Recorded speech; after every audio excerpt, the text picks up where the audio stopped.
ringi IDPS Obéi Félix email ezali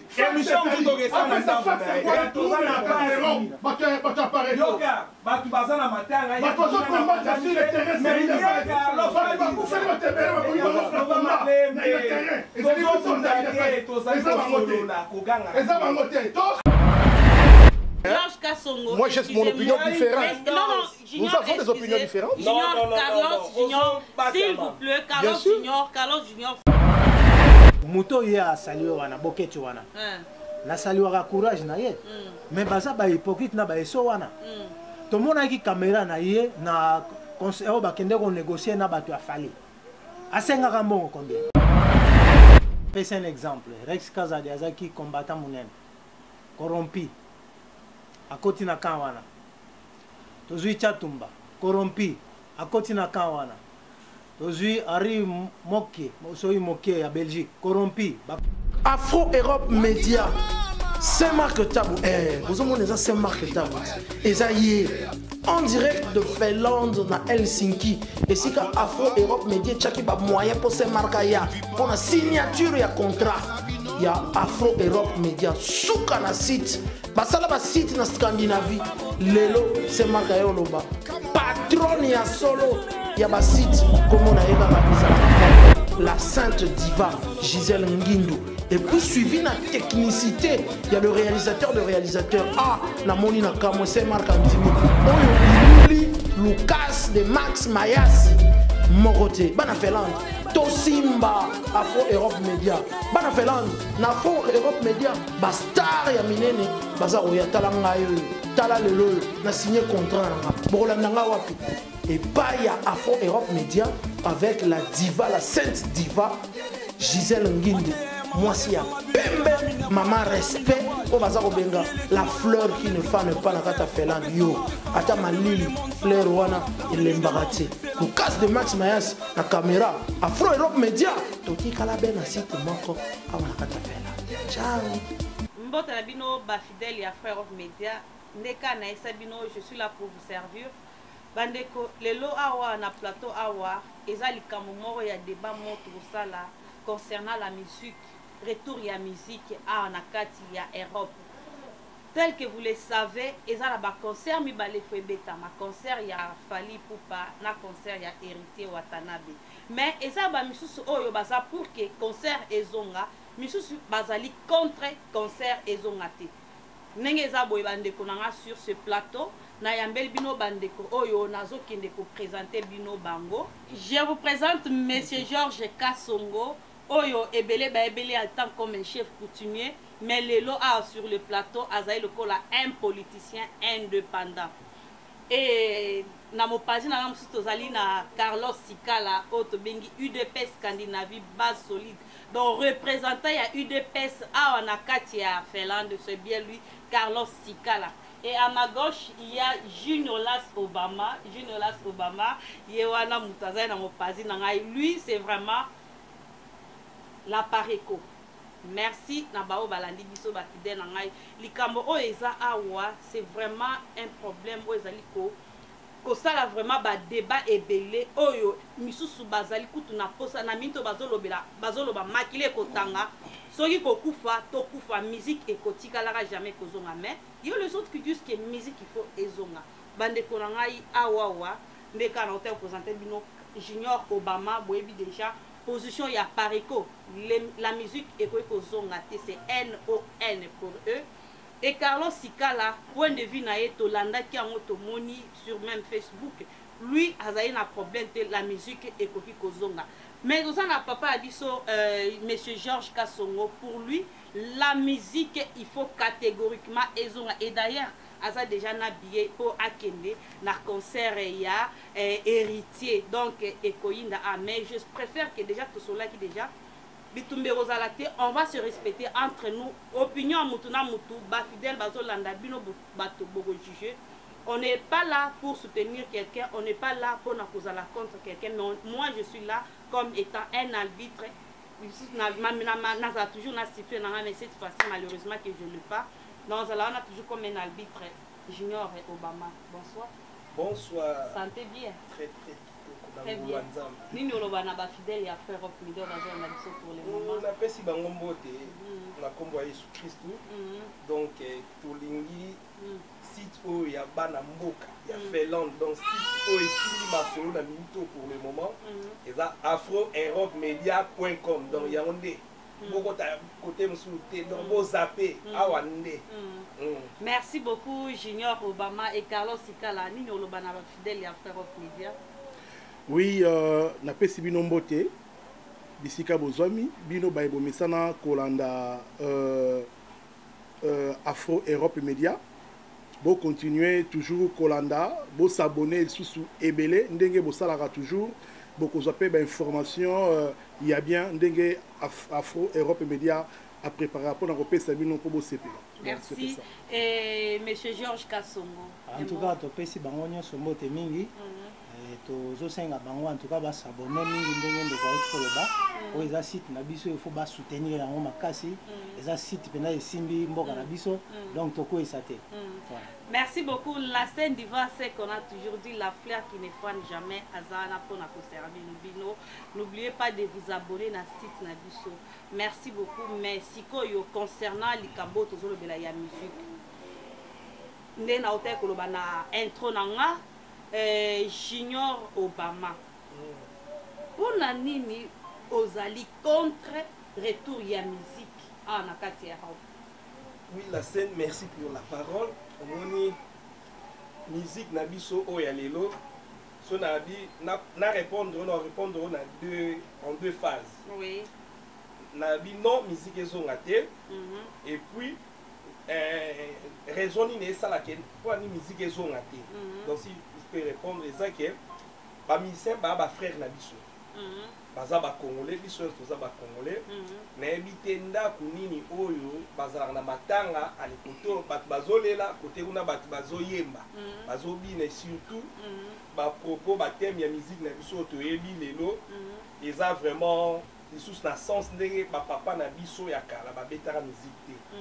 Tu vois un déjà d'insanité ezali de deux bazo conscientiser peuple na mboka te, tu vois, tant na ba peuple na RDC tout le monde a béni Kasai, donc cela veut dire en général mboka mubimba bazolela siko yo otiki batu kuna bazolela pour ya ko distraire biso oyo toza na pasi na mawa pona bandiro na biso c'est pas so pourquoi accepter na ndako na yo boza na matanga allez moi je viens na tie musique na zobina donc c'est un peu ça.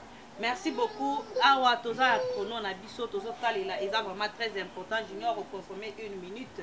Donc et puis je vais avec monsieur Georges Kassongo Oyoki Oyo Junior Obama alobi musique ko zonga te toza na matanga Oyoki déjà ba propos na ye tout ça comment na mboka matangeza na beni bato bazo kufa tout ça y est tout ce qui se passe là au pays mais bino bolingi musique ezonga dites-moi ba raison ni nous ont poussé yo pona kolobaki non musique il faut ezonga. Bon merci maman journaliste. Bon ceux qui na répondre na question wana eza simple. Bon ceux qui na adage na ya lobby que ceux qui nanda ko matanga ezali bato ba kolela yo ya ko distraire biso. Bon ceux total pe na biso bantu. Je crois que ndako ya matanga ezalaka mawati.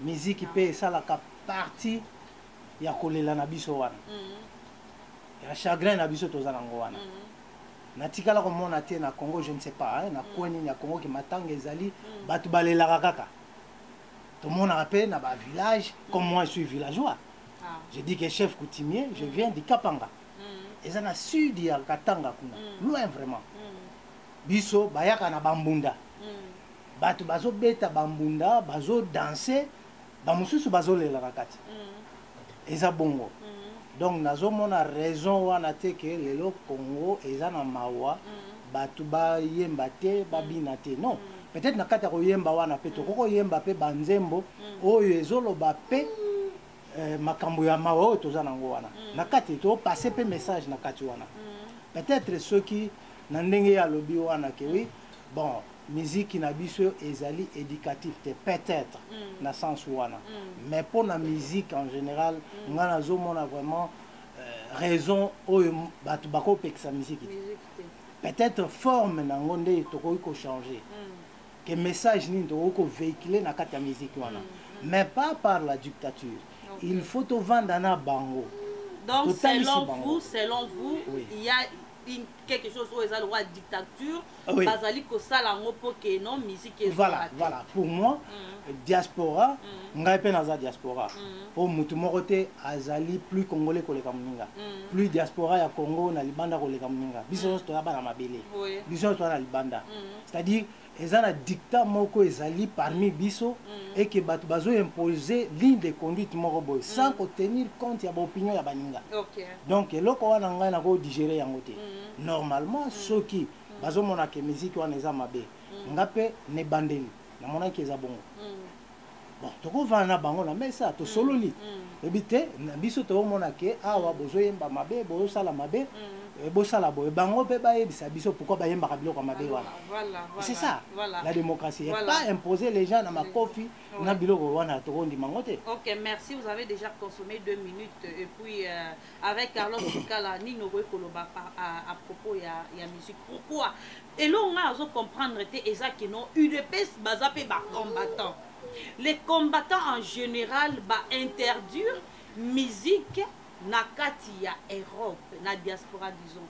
Mais si qu'on nini beaucoup misko ko admettre musique ezonga et puis oza quand même représentant ya UDPS ça un grand parti ya opposition. Nini beaucoup mi kondima ke musique ezonga et puis ozali ko appuyer yango. Oui, merci pour la parole encore une fois madame Gisèle Ngindou. Je dirais que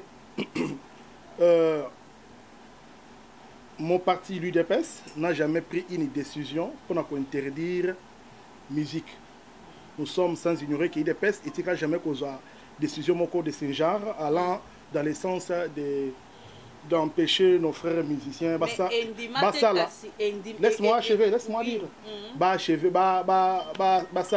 Prestation à Bango. Et alors, décision, ils ont maquis. Et ils allaient dans le cadre des partis politiques à l'UDPS. Donc ce sont les Congolais de l'étranger, précisément en Europe, en Amérique, qui ont décision pour éviter, pour la raison la raison principale, moi personnellement, en tant que membre de l'UDPS, n'a prouvé qu'à un certain moment donné, la décision. N'a dit que bande konabiso ba boy distraction netina ba boy musique et bêta. Donc ce sont ceux qui ont pris c'est la diaspora qui a pris cette décision. Donc tout le monde yango mabete, ça n'a pas été une décision de l'UDPS. On yango mabete, les individualités comme moi, j'avais adhéré à cette idée là. À un certain moment donné, je m'étais insurgé aussi contre les musiciens. Automoni rôle nini ba joie qui dans la période préélectorale, il y a post-électorale, après-électorale, il y a 2011. Donc c'est tout à fait logique que Bande Konabiso, Baboya, musique et Betama. Mais l'élo, dans la situation haute aux Anango, l'élo, qu'est-ce que qu'on est au Salema? Tout le monde est combiné une sorte d'acharnement contre une certaine catégorie, il y a des artistes. Ils s'en prennent aux musiciens, balingi babetate, soit disant que baboy distraction. Oui, c'est bon. Mais tangu batu oyo pena basali lié directement na maintien, il y a régime où en place. Oyo biso tous allez combattre. Basa ko se déplacer bazoa na poto. Tout le monde a totini muta sala mutu je c'est parce que nous sommes un parti politique to pronaka toujours la liberté d'expression, to pronaka toujours comment dirait la paix. Nous prenons tout ce qui est pacifique. Ndem so to pronaka jamais to ko prôner bato ba ki ko s'apprendre na ba politicien au baza ko yana Kinshasa. Mais du moins l'idée initiale est zalaki que qu'on s'opposer na ba oyo nyonso bazali lié de près ou de loin, bazali ko soutenir régime au tozo combattre. Oui. Qu'est-ce qui arrive actuellement? Actuellement, tozo constater que ba politiciens ba yaka aisément dans certains coins, pardon, dans certains coins d'Europe, ils tiennent ceux qui sont liés dans le régime où ils sont combattre. Ils tiennent des conférences, on les laisse libres, librement tenir leurs conférences, ils sillonnent les villes européennes, les villes occidentales, les villes d'Amérique, sans aucun problème. Baboy distraction. Mais batona bayaka, batalaka bango, même pas protestation, ils ont ça les matés. Protestation, ils ont ça les matés. Tout le monde va tambour librement. Je ne peux pas citer les noms déjà parce que tous les politiciens qui soutiennent le régime de Kabila sillonnent les villes européennes sans aucune. Accordez-moi des secondes. Sans inquiétude. Sans inquiétude aucune. Mais paradoxalement, tout le monde est sous soupeko, tout le monde est sous ba mutu oyoyo batu ya groupe moko be babengaka soki apareko ba kizaka yenda zali responsable de malheur ya Congo association à plusieurs reprises Europe donc j'ai dit batu ya groupe moko ya politique bengaka apareko ba responsabilisaka na ba crime tout s'est passé na Congo mutu wana ayaka aisément na Europe mais sans aucune manifestation. Dernièrement, qui cette personne? Je cite le nom d'un chef de l'État qui est en face de l'Est du Congo. Nommément, je dirais M. Kagame. Aucune manifestation et salami jour. Ok, on est là. Et Junior Obama, merci Carlos, il y a 5 minutes, aussi il y a 10 minutes. Junior Obama, on a 14 minutes de vous exprimer, mais n'a évité déjà combien de minutes par rapport il y a des accusations oyo par rapport il y a des propos oyo Junior monsieur Carlos Sikala auti koloba biso pe to constate ki yango to mona ki yango to moni ke Kagame aye mais ba combattant bazala ki wana te pona ko manifester tozo mona pe ndenge pa auti koloba pe donc ba politicien bateau bazali ko créer ba malheur rebelle bateau rebelle o bazo boma beaucoup plus selon bateau mususu o ndenge na yebi soki bazana ba preuve nango mais moi je sais pas mais ndenge ezali kolekana bazo ya na ba poto na ba politicien bele bazo na ba poto wa les combattants bazali ko sa ko s'attaquer na bango te pourquoi seulement le musicien et puis elo mo pe na ngina lo ba pe ndenge ba nek ba otiko lo ba aussi juste ajouter déjà que non. Et c'est déjà presque 10 ans et que musique, Bandeko Boebi, presque, c'est pas vraiment juste, mais c'est presque 10 ans où la musique est obétamate. Bon, est-ce que politique Yambo Cannabis a changé après Wana? À vous la parole, monsieur. Donc, si je peux répondre à ma question, il y a monsieur, on a monsieur Georges. Oui. Peut-être à mal informé, il a répondre que. Balela donc toyemba risika balela donc baolela bozoyemba non la musique congolaise toi na 3 catégories donc tu dans la folklore na musique to bengi instrumental il y a oh bandi na mso ba wera ba beta na musique profane et chrétienne pardon donc profane il y a wana ba wera donc la musique folklore cela veut dire il y a ba ko moderne donc na chrétien Soromoni na matanga bazolela musique ezobeta eza ko accompagner bato yo bazolela cela veut dire eza ndenge ya culture donc ba tribu chaque tribu baza na façon na aimer et non tant que par exemple muto azolela yo che fali ko bisanga te oui biso batete la neti biso so eto muto akufi to bengara lokombe o ebetara bambunda no zoloba oui et pas na biso pezali batu balelaka mais ezobeta donc cela veut dire eza ko accompagner et puis eza na message na kati pona mawa et non bazo sepela non bazolela bazobeta musique bazolela et non que ba maman balali bazolela yo zoyemba non c'est pas ça où il n'a rien au rectifier donc cela veut dire ton ba matanga cela veut dire na Kasai batu bakufi bana baza presque na mona ba image dans les arts coûte impossible to ko la kisangote na beni ndenge moko partout donc na Kinshasa ko to c'est ça la marana comme normal ba kuluna ba viol tout ça gouvernement na biso na ete so ki bo monagi nini Union européenne ba to ça la débat mundele donc ba européen okutu Congo za ya bangote bazo accuser gouvernement eza irresponsable donc toza na une affaire à un gouvernement au baza irresponsable nazonga na cadre ya ndeko nanga Carlos balobi ke Kagame yakawa ou bien ba politicien mususu nde bobi ba yakawa affaire à Congo ezaka un groupe de combattants T UDPS donc je peux pas citer les noms de partis politiques parce que affaire à Congo eza individu nyonso que ça ce soit hasard appareil ko UDPS tout ça ce qui omoni un citoyen ne tolobi mais c'est Kagame zwata na yo kende telema kozelaka appareil côté kozelaka UDPS te kozelaka MLC te o nyonso aza congolais qu'est-ce que vous bato UDPS boke est-ce que bachaki kaka ke lokola Kagame ezaka bato ngwana ok bamba kuna toka ba combattant qu'est-ce que vous avez contribué il faut donc tout le Congo combat na ngeza appareil côté mutesi sango non plus UDPS eza affaire o to bana chiluba boli tunga quoi donc eza affaire ya mabele eza mutu nyonso donc yo za congolais ngala za congolais monsieur Georges za congolais eza loko ya biso nyonso donc to simba na loboko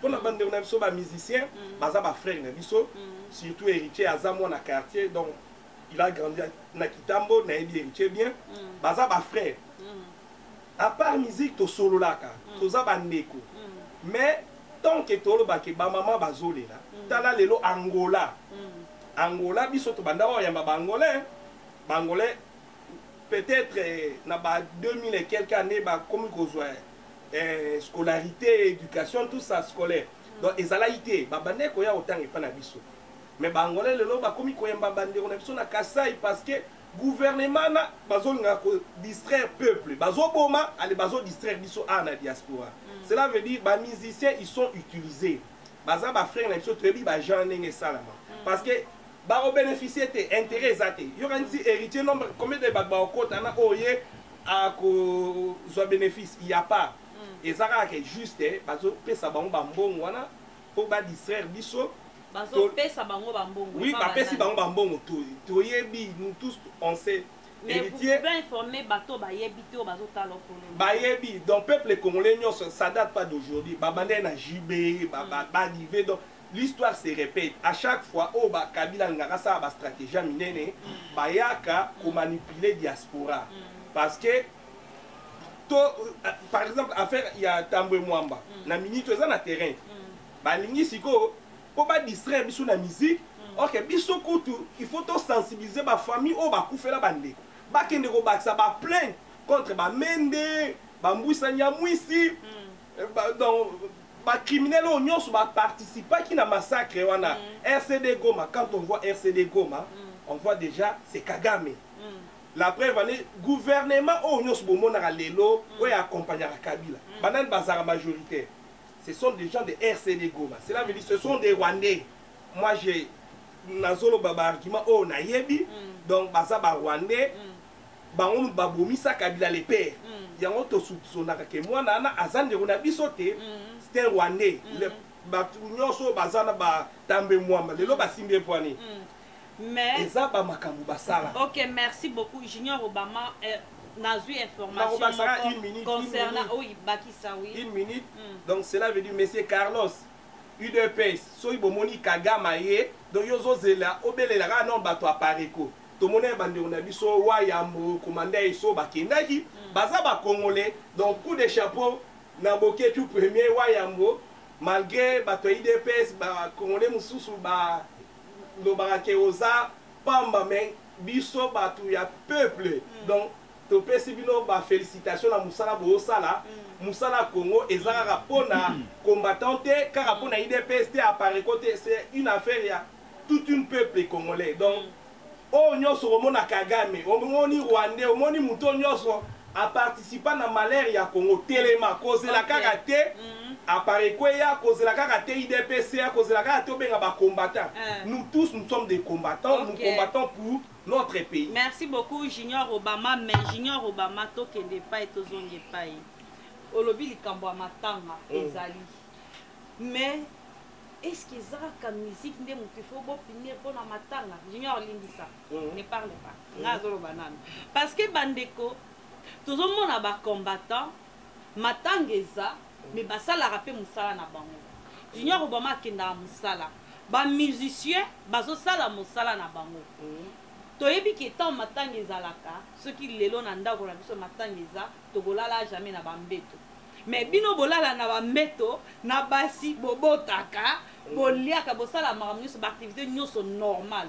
Pourquoi peut ne pas dire que non lokola toza na matanga to c'est discipliné tolataka biso nyonso ba noir parce que on est na matanga tolati ba noir basi balali na mibali te mibali balali na basi te boliaka te tolelaka ka totiaka na ndako na biso mpe musique kaka ya matanga ya kolela ndenge olobaki tobeta bandeko na biso ya batetela tobeta lokombe baluba tobetaka bamutwashi soki nini wana lokombe ezali une sorte ya musique folklorique bakobeta na matanga tout comme na fête mais eza na message c'est ce que je dis donc bayebi kolelisa bato bazolela soki mpe na ntango ya fête babetaka message ma oyo. question est simple merci na comprendre dites-moi pourquoi kaka bo s'en charger na bamisien et puis eloko lobi ya Tambwe Mwamba chose grave et que non Tambwe Mwamba auti kosala conférence de presse na Suisse peut-être bato belé bayebi yango te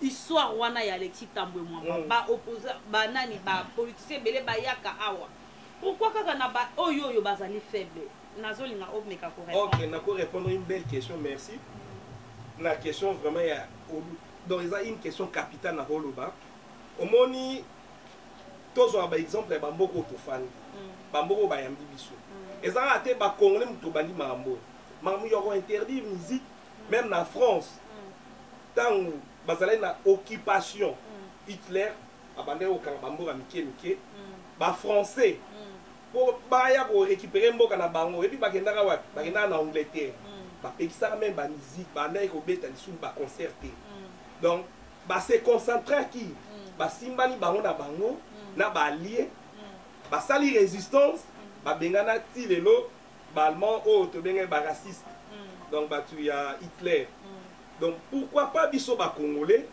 tolo bité que bakenda misala te nangela peso une question na uta otala ndeko moko pe ya musicien c'est les ino kozala artiste musicien engelo baka te ke bakoki osa métier musute non na kozala awa na betaka bale mais na sala pe métier na tanga preuve la plupart ba musiciens na biso nde mingi bazwara eloko ba beng musique ezala kola elomo mingi batu batanga te donc mingi bazala musique la plupart pe tout le monde na batanga te bazala roi ba illettré la ça plupart c'est vous qui le dites mais exact na fi ba musiciens nyoso te bato pe batanga bazali ba waze quoi ba kofi ils sont là mais la majorité ndenge population congolaise nga kokole bango que on dirait si comme si bato musu batanga te bazana ba métier ba koki pe ko sala ba kombeta musique na poto et aboutir quoi na mboka so ba beti musique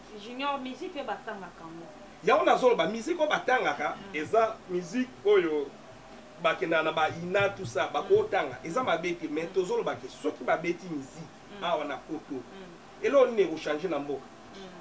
Mais tout le monde il y a presque 10 ans on peut est-ce que ça a changé quelque chose? Oui, ça a un effet.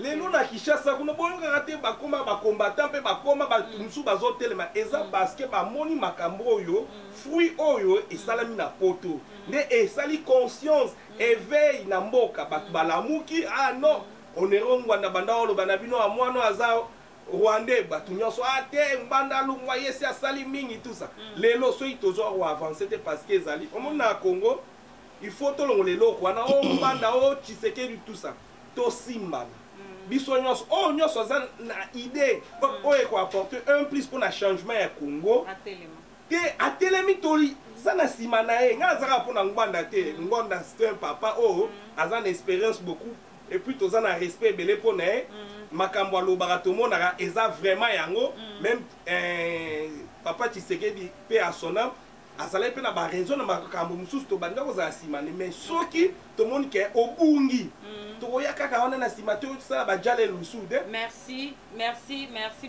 yani ndeko na biso junior na silisite nangi na silisaka olobi deja mingi junior obama kozi lobanoki tonto badistraire wana na poto awa bana na biso ya basi bakomosisa baklasse lelo toza na esengo merci so tali to merci to ya bana basilisi classe emati soko tali to ya miyibi na prison ediminue ok Junior merci soki otali to ya bato oyo bakendaka koyibela bamusicien esili mutu nyonso bajigolo basili bana poto tolamuki mutu tu akoma okende kayu na ye c'est un plus awa na na mabele na biso Junior Obama merci topesa vraiment parole na papa ya biso Georges Kasongo bien sûr Junior Obama a touché bafruit moko oyo ezali trop capital bana na biso ya basi na kati ya poto awa bapusete ya fashion eza lisusu te ediminue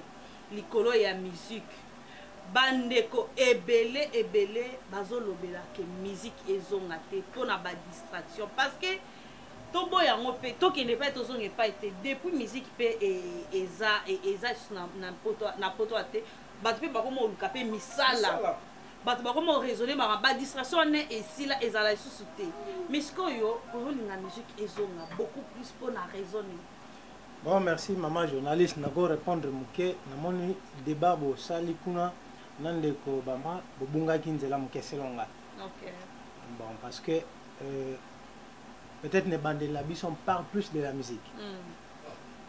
Et ça oui lié na politique c'est vrai. Mais namoni que débat ekendeki na côté mosusu. Oui, excusez-moi, débat qui est côté mosusu pourquoi? Parce que raison cause ezali ko pekisa musique. Tozomona pe ezali pe marambo pe ya politique ekoti wana. Le musicien ont chanté pour la politique tant que ba politicien ya mboka na biso bazali kotambusa mboka malamu te papa. C'est pour cela que non ekoti pe. Eloko liboso tokoluwe courage ya diaspora mobimba. Oui. Ndenge ba faire réveiller peuple congolais na o ya intérieur. C'est-à-dire wana toko ignorer yango te. Mais question yango moko ya musique, je peux dire que bon pour la musique ça n'a rien à voir la katiwana. Na ba pays nyonso bitumbezaka na Congo te. Partout y en a. Na opesa bino exemple. Burkina Faso ezaki dirigé na un dictateur sanguinaire. Blaise Compaoré. Oboyebi.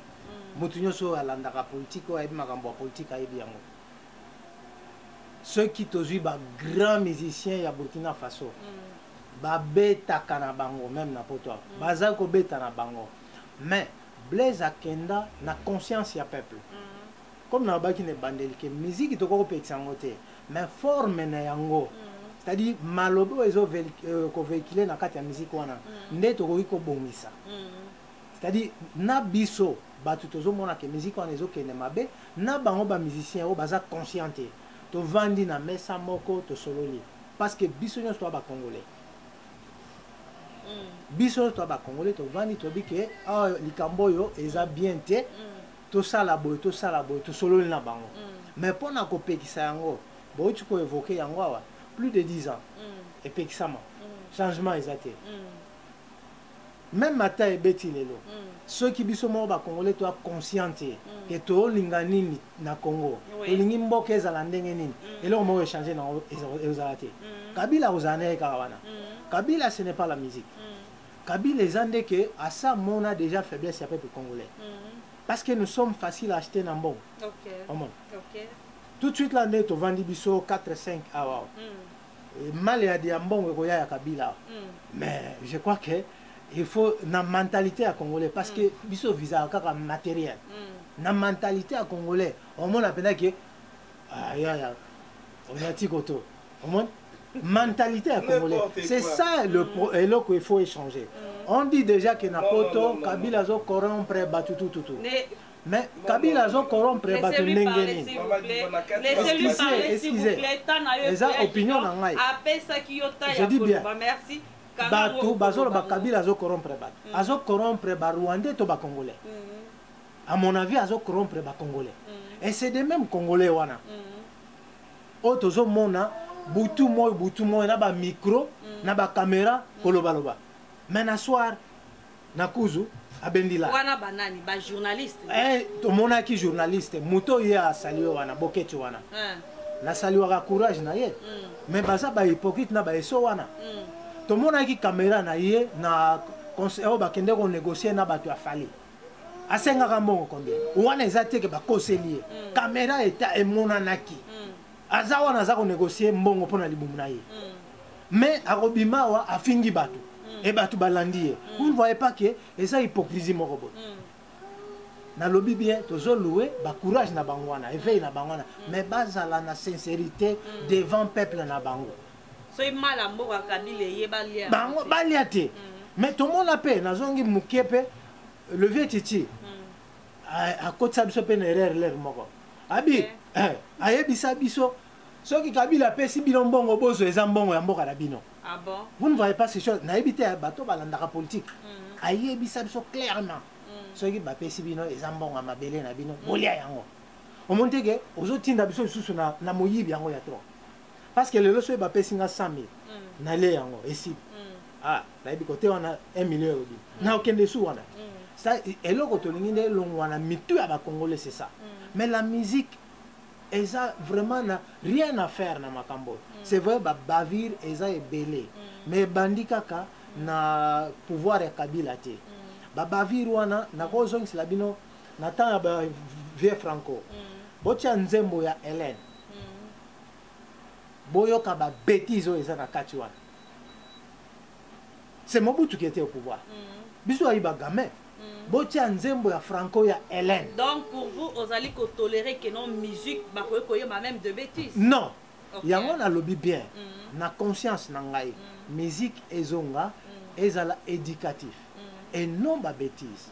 Ba bêtise par exemple, moi je ne tolère pas que musique ya Congo balobela kaka nzoto ya mwasi.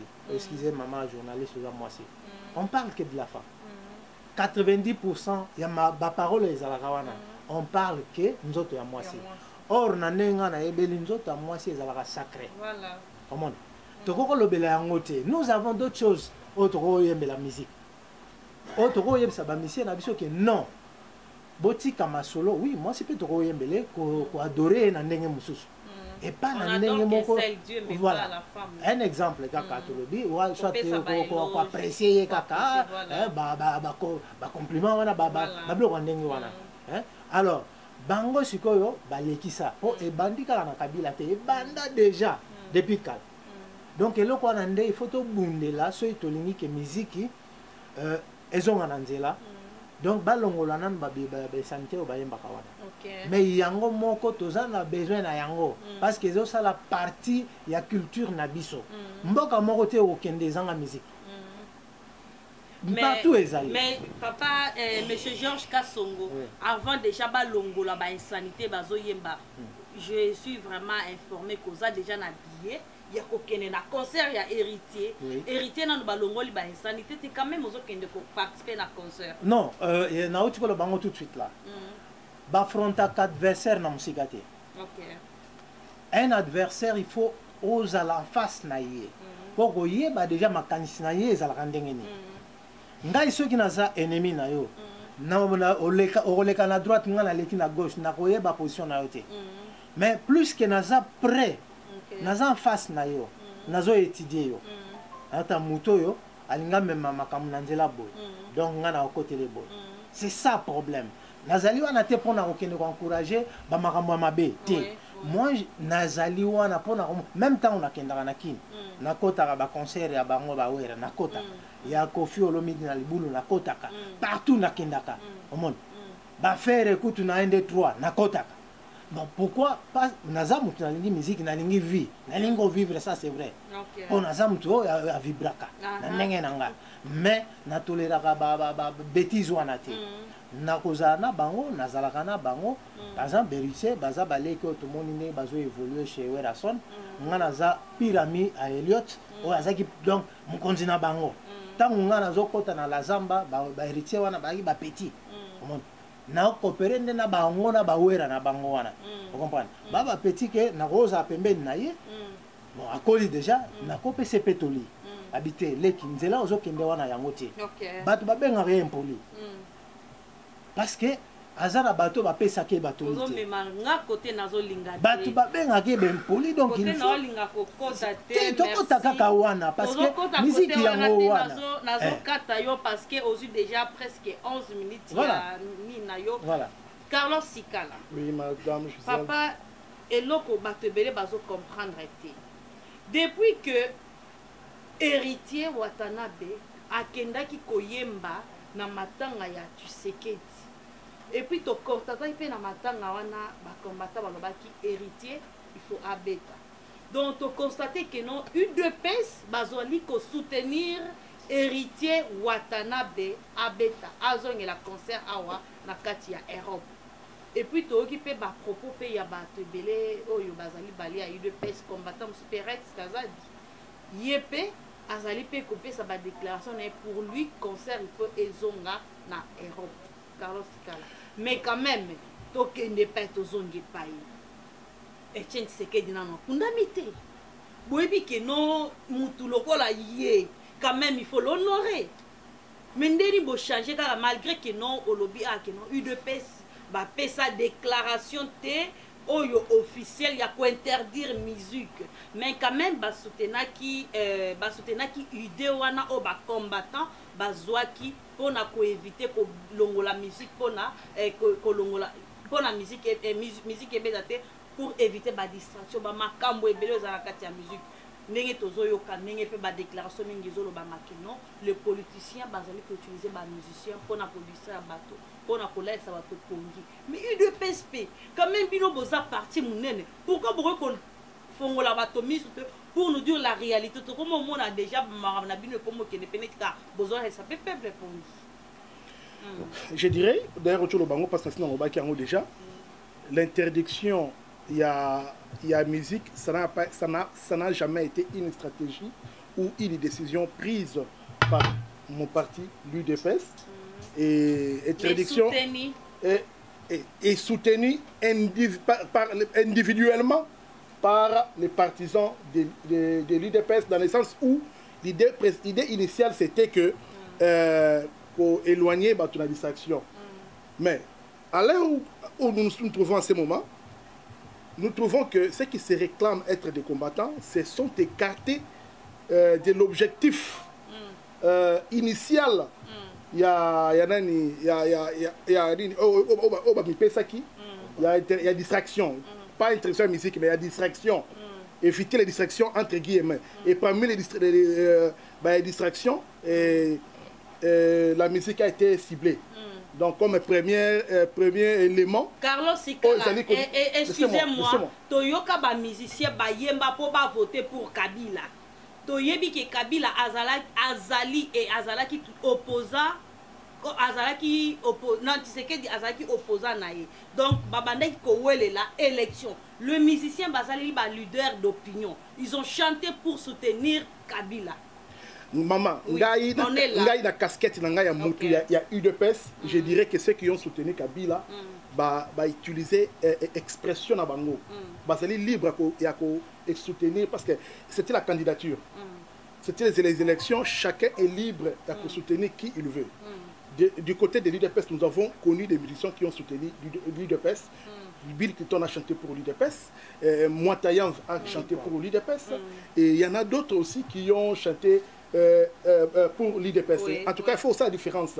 Ngai Nazali Moutuya UDPS, Ngai Nazali, pas ceux qui se nomment abusivement combattants qui se sont écartés de leur objectif. Objectif est là qui éviter d'une manière globale la distraction. Mais de se rendre compte ici que cible est commis plus musiciens. Or, dans la catégorie de distraction, il y a divertissement. La catégorie de distraction, dans d'autres divertissement dans la catégorie. La prestation, il y a Léopard, ce qui est Salami. Tout le monde a Fandaka, Azo Sepela, Ndenge Léopard et Salami. Ça fait partie de la distraction. Si nous voulons être vraiment concentrés dans la lutte aux Sala, ni Makambo Tali à sport, ni Makambo Tali à musique. Donc, il faut être écarté pour rester objectif dans la mission. S'éloigner dans le bloc autour.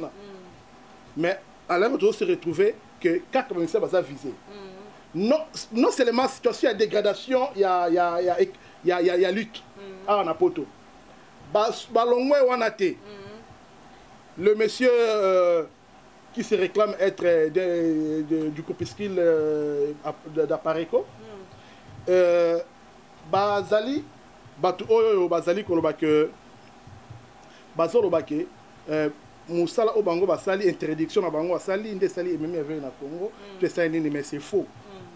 C'est faux parce que l'UDPS c'est le tout premier parti à opposition et c'est l'UDPS qui mène les opérations et c'est nous qui perdons nos membres na kati ba marche salimaka. Ceux qui enquête sur les morts au bakufaka na ba marche na Congo ata membre ata moko te apparaît quoi zali. Les dernières statistiques que tu as na Congo et la kisi que na Congo na sur 10 personnes même ata seulement 0,5 il y a battu nous reconnaître que non il existe un certain appareil quelque part. Donc c'est nous qui nous sommes plus des victimes. Il y a combat automénaka sur terrain. Automénaka sur terrain. Ils font leur combat dans l'anonymat. Dans l'anonymat et nous menons des opérations concrètes sur le terrain. Nous affrontons l'adversaire face à face sur le terrain. Donc ils n'ont aucune leçon à nous apprendre. Donc pionnier na makambo etali opposition na tali combo et pardon etali combat ezali biso pour revenir na makambo ya interdiction. Moi je peux dire que la position na ezali mitigée, ezali nuancée. Nazali plus na ba remarque à faire à ceux qui se disent bazali ba combattants mais ba s'écarter na objectif premier primordial o epesa maki na uti koloba batou o bazali pena par collaborateur direct ya Kabila bazo sillonner l'Europe, ils ne sont pas visés. Mais rien que les faibles, nous voyons que rien que les faibles qui sont visés. Et ils se limitent, ils passent seulement à cela, ils commencent à s'en prendre même batou oyoyo bazali ko mener des opérations concrètes sur le terrain. Nous avons vu un certain groupe de gens, de fumeurs, de chanvres, c'est réclamé être du combat, mais nous avons reconnaître comme état combattant parce qu'il y a des actes ils ont combattant, qui n'étaient qu'empêcher, qui n'étaient qu'à planifier, comment perturber organisation, dans la conférence, il y a rassemblement. Est-ce que Moutou Pena Azali a lutté pour un avenir meilleur pour le Congo? Il peut s'en prendre au rassemblement. Il ne peut pas s'en rapporter au rassemblement. Maintenant, perdre de boussole. L'avion, les pilotes à perdre boussole à comme qu'il vaille. Et c'est ce que nous assistons à ce moment. Ils ont parlé largement, laissez-moi dire. Moi, Nazali ko dénoncer des orientations, il y a combat. Na Europe. Je ne suis pas soutenir ni l'artiste ni quelconque artiste, je soutenir Yété. Dans le cadre de l'IDPS, ce n'est pas un ordre qui a été donné. Merci beaucoup. Junior Obama. Avant de répondre à la question. Oui, répondez après, j'ai aussi une question. Oui. Mais vous n'avez que 2 minutes, Junior Obama. 2 minutes. Regrettable, même. Même terme, 2 minutes, donc très dangereux aux anabatumi balo la politique à Mboka na. Donc vous risquez Mboka Kende. Un monsieur Georges a expliqué Junior, tu éviter la carte personnelle. Il y a Mboka na biso les lois te vendent Kabila et biso mbongo to banga. Non, si toi tu es impressionné à mbongo, c'est vous ko généraliser batunyo sauter. Mutu abanga mbongo azati na poto a mutunyo so na courage. Nous ne sommes pas bateaux aussi facilement où il y a un bon pour corrompre biso non. Enlevez ça.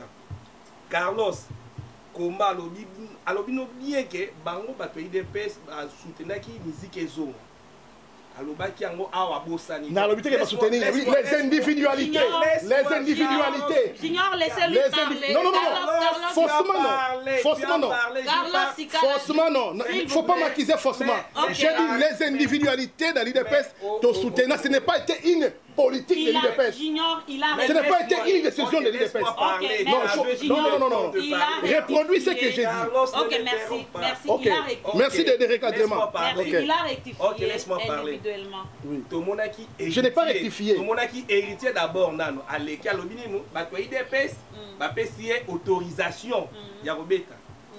Et so comme ça, IDPS baba combattant, tant on va combattant la diaspora awa, bazo faire partie na cadre parce que tous appels à membres UDPS au bazo va dans la diaspora. Mais quand on parle de l'UDPS, c'est une partie politique de l'opposition. On va accompagner le fameux Rwandais Kabila na pouvoir. Ils accompagnent. C'est une partie d'équipe. Donc il y a accompagner pouvoir tu ça bango trop quand on m'a remonté pour le la musique. Ça va nous prendre le temps. Donc tout la musique, tout le monde a eu moi un héritier. À la tête et la mati Sekedi. Oui, à la tête la mati Sekedi à lobby que non, bah pays DPS bah PCA autorisation. C'est regrettable. Bon mon nom na IDPS ba kundi na lungo. Sekedi tezoye banate soka okunda mawa PMV papa. Asi à lembi na frigo tout ça. Bah on les pas s'organiser ba zone c'est na mboka. Respect aux morts s'il vous plaît. On les pas s'organiser ba zone c'est na mboka. Respect aux morts. Mais na cité Mamoun. Carlos Azalaka Aboué. Yango mona bato IDPS ce sont les dictateurs. Ba ozo finga mona ndeke. Bango mona. Batak personnel de donc ba s'organiser na ba zone ça. Nous autres, il y a papa na biso Etienne Tshisekedi na mboka parce que si a oumel na malili. Merci. Biso ba combattant, IDPS baza ba combattant té. Tanayo esi. Na si ça pardon, na si ça une minute. Donc bato IDPS ba combattant té, ce sont baza ba opposant, na kati ya mboka. Biso ba combattant, biso toza peuple neutre, netingai, bozo akizenga na za muto apareko, mais na zolobela pour la population. Zoaka tendance ya pareko parce que ce que lobby marambo malamu tokoki koboya bango te. Merci. Donc Obama, merci lisa pona aussi lisa pardon. Pona aussi lisa. Donc héritier azana droit ya roya o yebisa biso tere o IDPS yebisinga na beta. IDPS ne fait pas partie ya combat. Il y a diaspora, baza opposant. Merci. Donc baza en opposition na mboka na biso. Donc biso ba combattant lobi niet. OK. Héritier a robeta te, fali a robeta te parce que tozana matanga. D'abord non IDPS pas kundana no Etienne. Junior, c'est bon, merci. Junior, je suis obligé au kata moi loba. Mais car ça 6 minutes nga lobi. Non, Junior aux 8 ans et belé na pese que temps et belé ya koloba. Olobi yo kosobi vraiment tant na yo nyonso cette fois-ci aux ana maloba tant et belé te. Nathalie Chrono. Non, Junior yoka mais nazo pesa maloba. Défendre na maloba o ba ba si ba réponse au maloba. Mais nazo poser la question. Donc ça veut dire ngande mutu fona loba plus. Non, chacun mutu na mutu azana ba opinion na ye. Ye na silisi ye na suka te. Okati na parce que mutu azana IDPS bango bazotel mais la musique te. IDPS bango motel mais la musique ba kombi konda pour appuyer musique pourquoi? Parce que il y a certains individus qui sont membres de l'IDPS. Ok, Junior, ok, Junior Obama, monsieur Junior Obama, s'il vous plaît, tu dois comprendre. Bien sûr que vous allez appuyer tendance à apparaître, tant bien même que vous allez apparaître.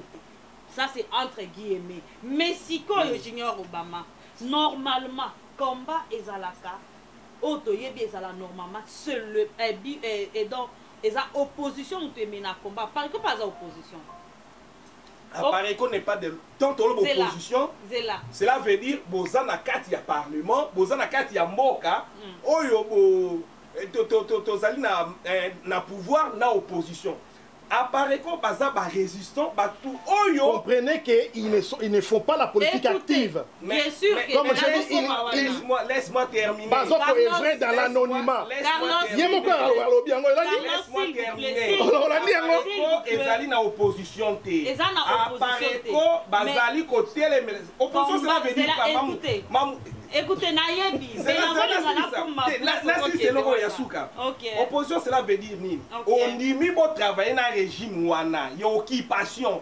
Oh, apparaît quoi dénoncer ezali régime dictatorial, ezali na occupation. Cela veut dire bango bandima ko vanda ba travailler ensemble. Azoro makambo a maîtriser. Oh, makambo a yebite. Ba combattant to boy ko vanda na mwana ndeke. Permettez-moi de vous poser une dernière question. Normalement, comment la bino il fallait à la contre moto oyo azali pour le moment pour diriger mboka oyo bino bobenga ki c'était un Rwandais mais sikoyo comment sikoyo bino apareko combat na bino et comme contre bateau bazo bundisa moto azana mboka pour le moment pourquoi pas ne pas bosangani boyokani que non biso nyonso toza na lutte moko contre le régime en place. Mais pourquoi siko bino bokomi siko bulisa bato bazotelema zela na loba na mona mingi tendance à pareko bazala beaucoup plus ko telemela bato bazokubisa neti batete ou soit c'était ce que dit awa ce que dit comme Félix mais c'est toujours l'UDPS Katumbi bokomi ko s'appuyer kaka na bato oyo bazali kobisa pe batete. Une bonne question nga koloba apareko satanati na UDPS te na lobi na batete bato UDPS ya nazoya il faut na politique il faut oyeba tant babengi bino ba opposant cela veut dire ne bovandi bondimi kovanda na pouvoir bon diriger mbo. Et alors apparaît quoi ça? Laisse-moi c'est pour les affaiblir quand même. Laisse-moi terminer.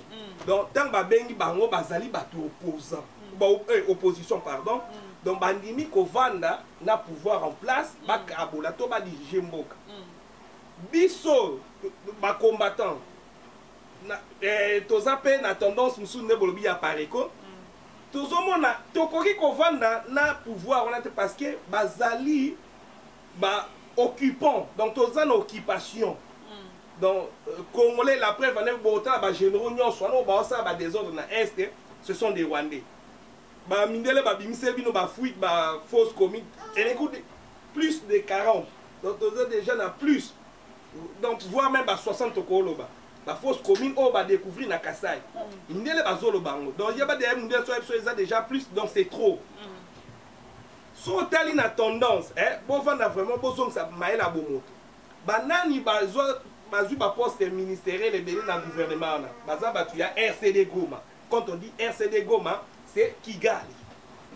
Otuna sous question mususu na zone na musique obi pourquoi pas botunisaka ba joueur so ibaye tout ça joueur tant azobeta balé ako passer message balé ezelo moto monaka eza loisir.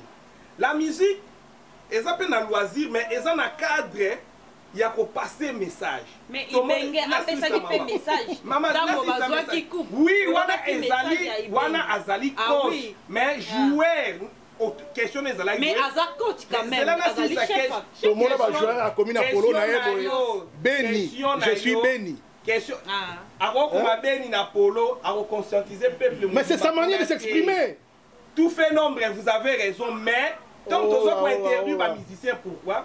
Les joueurs, pas tout le monde a la possibilité de transmettre un message à commune Apollo. Je ne pense pas combien de Namboka na batala la TV, na ba parti wa pio na ba Kasai courant pour te commander. Mais comme vous monopolisez les débats, c'est monopoliser les débats. Il est déjà au-delà de 10 minutes. Non, c'est moi qui. Donc ba musicien bazali batoyo baza facile donc bakoki kosolola na peuple parce que d'abord na mboka na biso baza na accès wana te ya ko pesa message parce que bango monon bato lokos bazo assoiffé d'argent gouvernement zo pesa bango ba miette donc bazo zo na bango pe no malonga te ba miette wana bandimi ko sacrifier mboka pona ba miette alors que ceux qui baye na poto a baye ko senga biso bilamba tout ça tu interdis musique na Congo te musique na Congo ba beta mais biso a na poto nde to boy distraction basa bandeko na biso to encourager ba sanction ko te za mukie car concert et bon ce tobi batte karaté parce que biso somba ba CD na bango to somba ba DVD la preuve que to lingi musique mais et ça, dans moment où tu as la musique, na ba fête. Mais tant que on se concentre, vous monopolisez les débats. Vous monopolisez les débats. Ce n'est plus un débat. Ça, c'est plus un débat. Nangi Pélanson a épave de Konabiso, papa Abiso Georges Kassongo. Excusez-moi, Georges Kassongo. Moi, j'ai mon opinion différente. Nous avons des opinions différentes. Junior, Carlos Junior, s'il vous plaît. Carlos Junior, s'il vous plaît. Monsieur Georges Kassongo, tozo yebate. Yo oza muto solara bien na ba musicien. Pourquoi au solo la kina bangote na conseil que na sens que non avant bazwa initiative bazwa décision ya ko beta musique ba meka ko sona ba combattant pour se mettre d'accord et alors musique et zonga. Pourquoi bo solo la quitter bala moko, du coup, c'est air moko, c'est comme si Bozako ignorait quand même moi et l'autre. Oui, bon, j'ignore, excusez, laissez-moi parler, finir avec ma question. Papa, est-ce que vous pouvez répondre? D'accord, na répondre dans le moko, ne bandeli, tant que vous bunganga. Papa, vous n'avez que 2 minutes, s'il vous plaît. Moi, j'ai consommé que 11 minutes, madame. Vous avez consommé 11 plus le D, 13 minutes. Okay, donc, on a 15. Oui. Maintenant, la nenga corruption, nous avons la preuve. On les a toujours accusés, battutés. On appelle un exemple. Rex Kazadiaza qui combattant Mounen, corrompu, à côté de Kawana. Tozui Chatumba, corrompu, à côté de Kawana. Tozui Ari Moké, Soyi Moké à Belgique, corrompu, à côté de Kawana. Mais bateau Bazaki Liboso d'abord. O ba telemisa combat na poto, na ba Paris wana na ba Belgique. Avant Bison Sotolanda Bango. Bangonde. Pourquoi tu n'en parles pas parce qu'il est à la position. Allez, on est bon, on est à la prévésali, comme nous tout de suite. Mais, côté on a impression en bon, exactement. Si on a le mbongo, na poto, na rosa parmi bateau, bako tangake, mutuana, a rosa la na mulongo wana. Mais bon, il est baraté, ne long. Wana kutu eza makamba pamba ya mike parce que to ya poto kala to sala petro omon mutu akoyeba pe position ya moninga te donc wana eza makambo moko ya mike mike to tiaka pembeni bon eza te mutu lelo kaka oyaki na poto 5000 okomi koganga te biso toganga wana te. Deuxième chose naina bana répondre na maman bon wana ekomi lokola likamoko bozoba biso nde bateau, tolingi musique, il faut toya et pas ba combattant. Vous ne voyez pas que ezandengo wana te. Bango tango basala ki décision na bango apekisa musique wana. Ba bengisa biso. Ba bengisa ba musique to vana na mesa to sola. Unilatéralement bango ba télémarina ba nzete ba betaka bato na banzela ba interdire. Potongo ya bango te. Bango il fallait ba loko bango bazo luka état de droit. Il fallait que ça musicien soit conseiller na bango ba solo là que tonito pekisa musique parce que tout le monde que vous en a ba dérive mais bango ba sala yango te. Mais aujourd'hui biso toya et pas na bango popoto ngo ya bango de ba sala mibeko poto ezana mibeko on a respecté le temps ya trêve wana parce que toza bana mboka moko. Papa mais bango bazo télémer la musique. C'est leur droit. Je crois que tu fais aussi partie de la bateau, va pixel non, oui.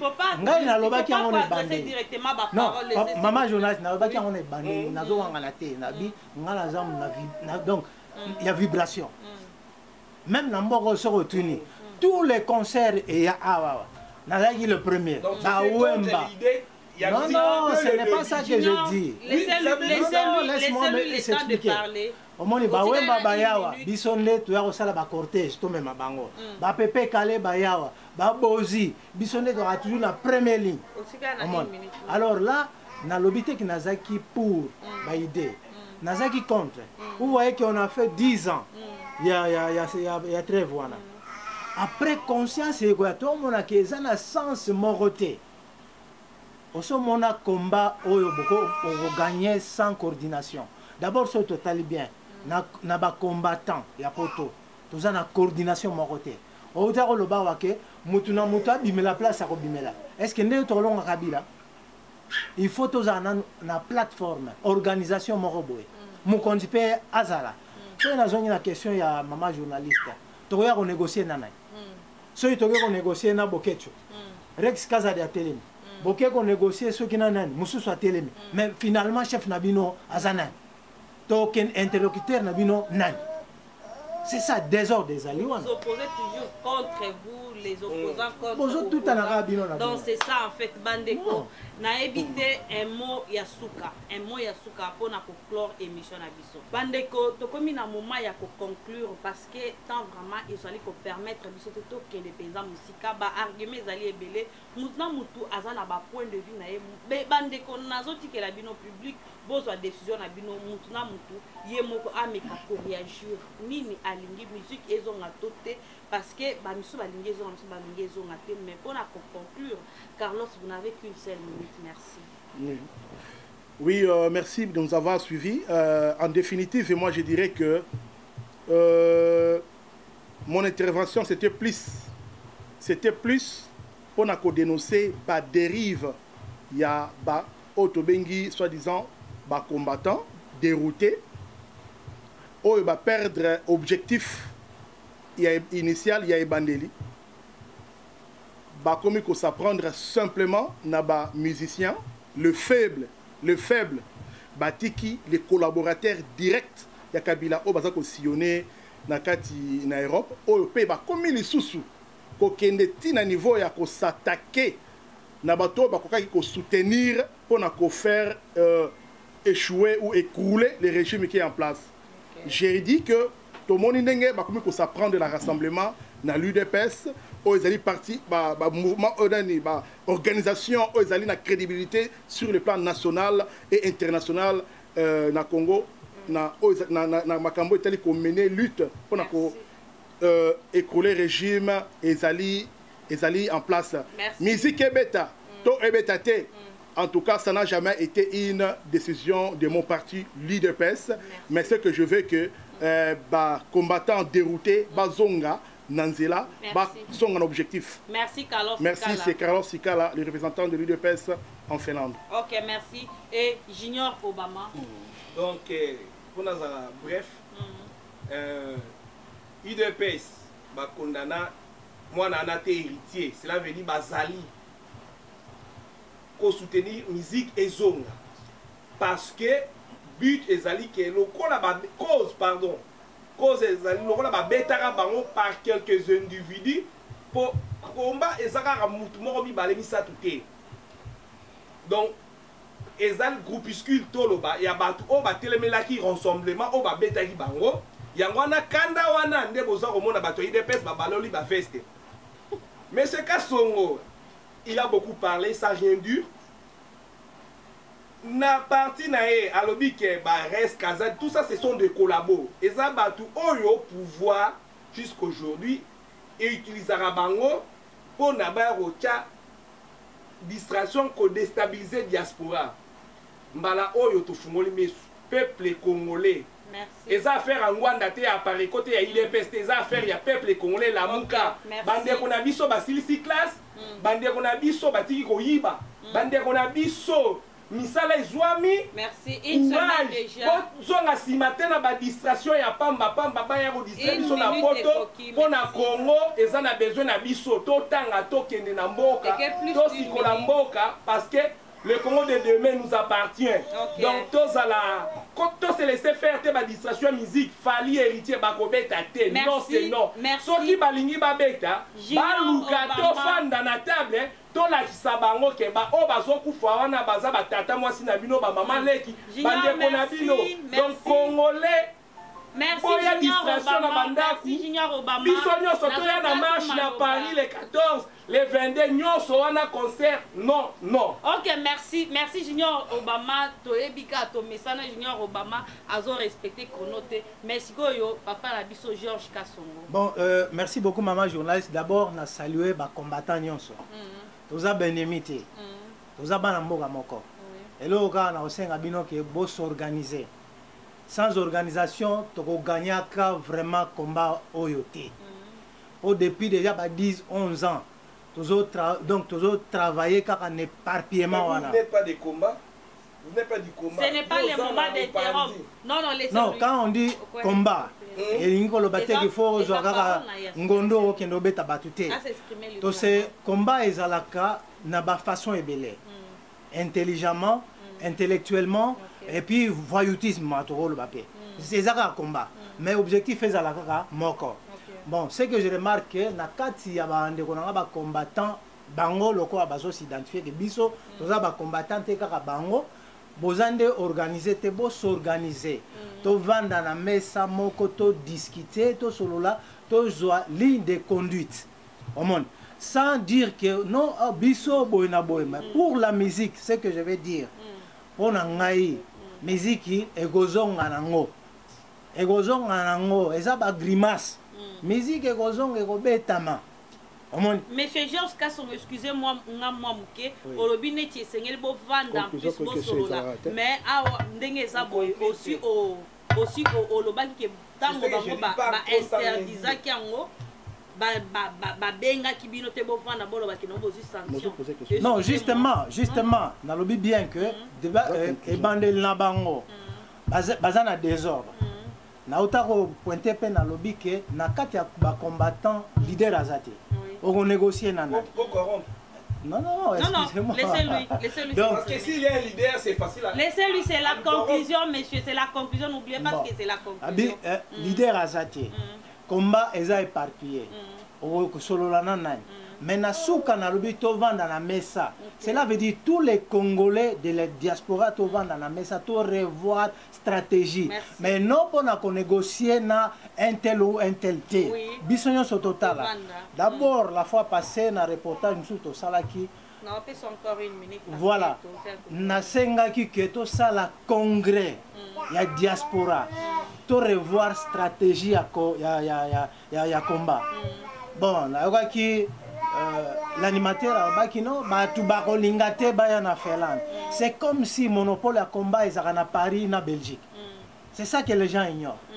Que bateau ya kunande baza bateau ba aussi lisaka combat ou bien bazo même biso na conduite na bango. Or biso pe na Felanda tokoki pe ko apporter un plus. Voilà. Donc il faut ba yo rapper ba souci na biso ezandenge nini. C'est-à-dire ba kitisa nano. Gros dowanate, to vanda pas pour négocier pour la musique, mais pour revoir la stratégie à combat, c'est tout. Merci beaucoup, merci, Monsieur Georges Kassongo. Bandeko Boki, ma point de vue, maintenant à conclure naïe. Pour l'UDPS a fait ça jamais mot d'ordre, il y a qu'à suspendre musique. Et puis Georges Kassongo a lobby bateau, il fallait tout vendre autour d'une table pour s'unir et puis colober la combat. Et puis à lobby et là c'est très important pour appuyer ça.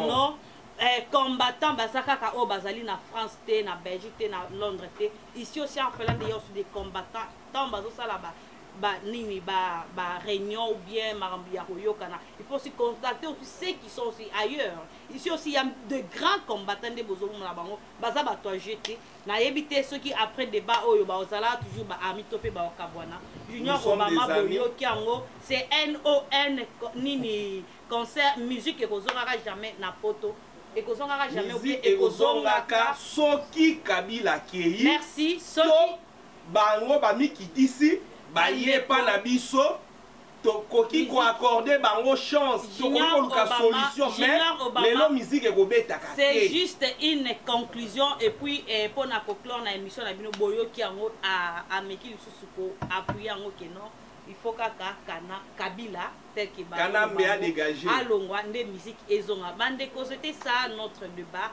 Alors naebi ke bino bozana oh ngalo ba toujours je suis là pour vous servir. Vous êtes là pour nous côté, pour nous dire comment ça a été. Bisiga bosepelite. Oh ya ça na point de vue na concernant makambo oyo amiro parce que c'est eza elo moko ya mukete. Il y a eza na ba vie ya bato ezali en danger concernant débat auto tiko sala. Merci à tous ceux qui nous ont suivis. Merci na ba fidèle na biso na Lucas de Maxima si ozo sala que non la sainte diva. Billy les a toujours chance il y a Afro Europe Média souka na mwana nazo bossa na te Dimi Kazi boa vida et toi aussi Marc Tabou merci beaucoup na ndenge bozali c'est Marc yao yango wana malgré nous on a pas divergence mais on reste des amis. Merci Mombo ba salutation bochili passa oui donc na pesi bino nyonso batu o bolandaka Afro Média Europe bambote na ba. Merci beaucoup Bandeko Oyo et Zalaki Yasuka. Bye bye à tous. Ciao ciao. Il y a quoi interdire musique.